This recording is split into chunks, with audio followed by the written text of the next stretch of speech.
আচ্ছা, তোমরা কি জানো সেনাবাহিনীতে লোক নেওয়া হচ্ছে? জানি।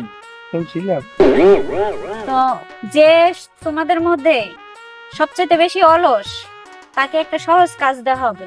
এই, তোমরা কি 4 জন আসছো? আচ্ছা, দাঁড়াও তো, দাঁড়াও দেখি আমি। আচ্ছা, তোমরা কি জানো সামনে তোমাদের একটা প্রশিক্ষণ আছে? জানো? তুমি জানো? জানি। এই, তুমি জানো জানি।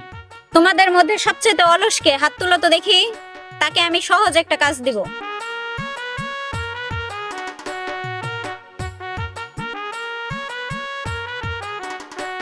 এই, তুমি হাত তুললা না কেন? হাত কি তুলবো ম্যাডাম? আমার হাত তুলতে কষ্ট হয়। ও, বুঝতে পারছি, তাহলে অলস লোক তুমি।